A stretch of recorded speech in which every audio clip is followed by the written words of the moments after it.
My name is Cole Brennan, 34 years old, sixth generation owner of Brennan Ridge Farm, 412 acres of the prettiest, hardest earned dirt in eastern Tennessee. My people cleared this land with mules and dynamite after the Civil War.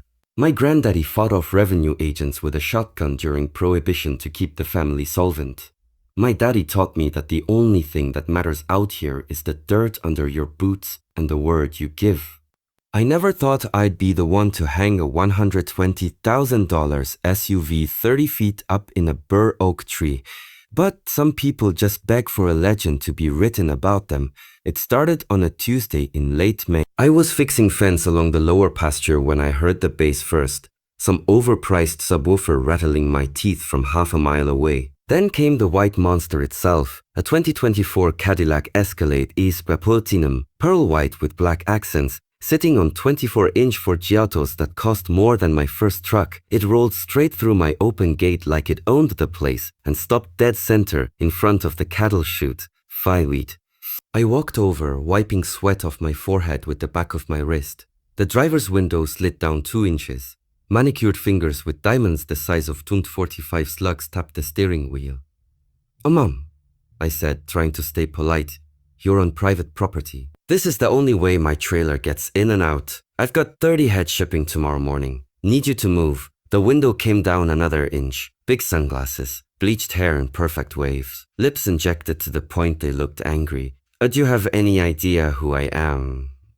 She asked like that sentence had ever worked on anyone with calluses. "Oh no, ma'am, and it doesn't matter. You're blocking my gate." She sighed like I was the inconvenience. "I'm Karen Whitmore. At Karen in Bloom, 2.7 million followers. I'm shooting content for my summer collection drop. The golden hour here is perfection. I'll be done in 90 minutes tops." 90 minutes. My buyer was already texting asking where the hell I was. "A lady I'm asking nice one time, moved the vehicle." She actually laughed. "Touch my Escalade and I'll have you in court so fast. Your grandkids will still be paying my legal fees." Then the window went back up and she stepped out in 6-inch clear stilettos that sank straight into my pasture like tent pegs. That was the first time I met Karen. Over the next 11 days, she turned my farm into her personal outdoor studio. Day 2, she parked on top of my freshly seeded ryegrass, killed 3 acres. Day 3, she blocked the hay barn so my guy couldn't deliver 50 round bales. Day 4, she had a drone buzzing my cattle all morning. Stampede cost me a busted fence and 1 heifer with a broken leg I had to put down myself. Day 5, she set up ring lights and a wind machine right where I run irrigation. Melted the control box, $12,000 gone. Every day I left notes. Every note became a prop in her stories. A local hater tries to ruin my vibe. I put up bright orange no trespassing signs every 20 feet. She posed in front of them like they were Pinterest diker. I called the sheriff 6 times. Sheriff Delgado is a good man, but his exact words were, "A coal unless she pulls a gun or starts a fire. My hands are tied. Civil matter. Sue her. Sue her. Sue her. With what time and money?" I had calves to brand, hay to cut, a family to feed. My wife Sarah watched me lose sleep night after night. My daughter Ellie, 8 years old, started asking why the angry Barbie lady kept coming back. On the 11th morning, I woke up before the roosters. Drank my coffee black, stared out the kitchen window at that big bur oak that's been there since 1893 and made a decision. I walked to the equipment shed and rolled out Old Red, my 1978 John Deere 4840, 175 horsepower, dual rear wheels, front-end loader with heavy pallet forks, and a brand new set of 3/4-inch logging chains I'd bought last fall for pulling oak logs. I checked the hydraulics, greased the pins, said a little prayer the way my daddy taught me when something big was about to happen. 7:12 a.m. right on schedule, here she came. Bass thumping, Starbucks cup in hand, same white Escalade gleaming like a middle finger on wheels. This time she parked directly under the bur oak. God himself couldn't have aimed it better. She stepped out in a white sundress and those ridiculous heels, yelling at her assistants before her feet even hit the ground. I eased Old Red out of the shed, idling low. She never heard me over her own music. I rolled up slow behind the Escalade, raised the forks to axle height, and slid them under the rear differential like I was lifting a round bale. Then I lifted. The whole SUV rose smooth and clean, 6 inches, 1 foot, 5 feet, 10. Shitty. Karen spun around mid-sentence. Her mouth opened. No sound came out. I kept lifting. At 15 feet, I stopped, wrapped a logging chain around the thickest branch, 22 inches through, strong enough to hold a saw log twice that weight, and hooked the other end to the frame. Then I raised the front end until the Escalade sat perfectly level 32 feet off the ground, swaying gently in the morning breeze. Karen finally found her voice. "Oh, what the hell are you doing?" I killed the engine, climbed down, and dusted my hands on my jeans. Oh, my jeans. "Removing an abandoned vehicle from my property," I said. "State law says I can use any means necessary." She ran underneath it, staring up at her floating luxury tank like it was the rapture. "You're going to prison. This is felony vandalism, grand theft. I'm calling the FBI." "A cell service is spotty out here," I said, walking past her.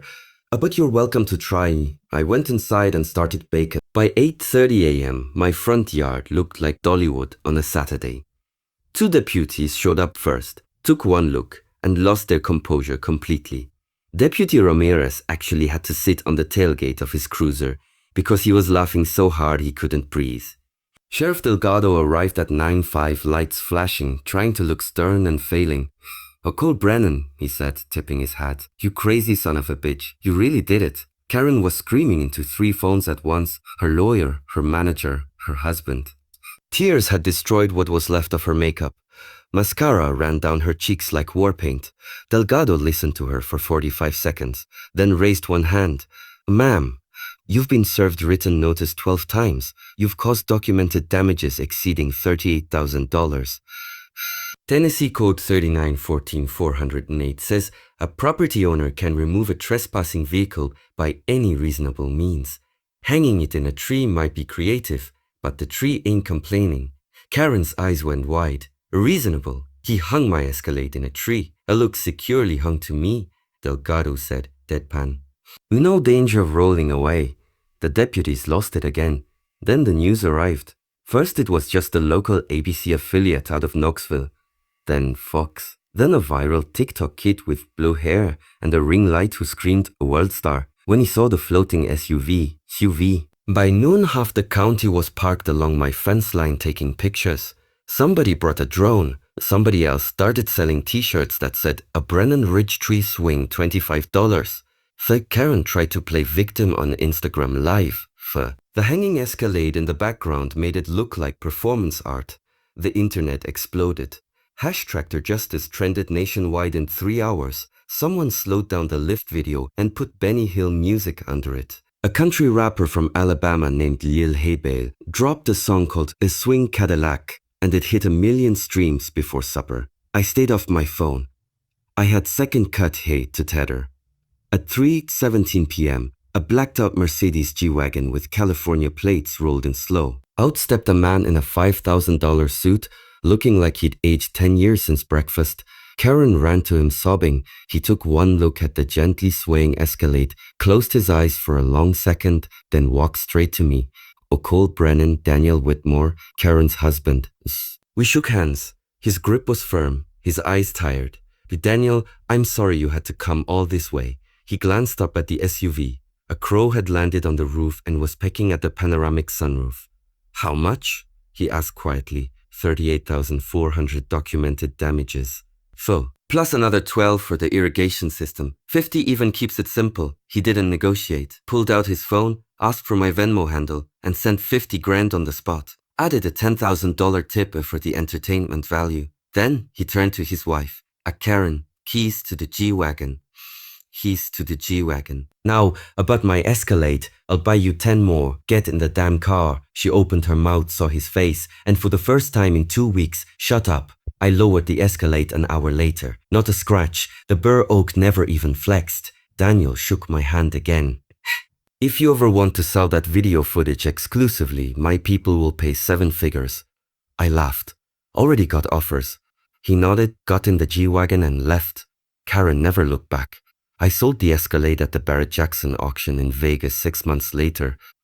Went for $142,000 because of the story.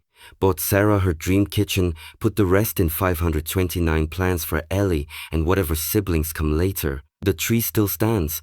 Last spring, I hung a real wooden porch swing from that same branch. On quiet evenings, I sit out there with Sarah, feet barely touching the ground, watching the sun drop behind the ridge. People still come by to take pictures, tourists, reporters, kids on TikTok trying to recreate the lift with way smaller tractors. I just wave from the swing, tip my hat, and keep the key to Old Red hanging on a nail right inside the front door.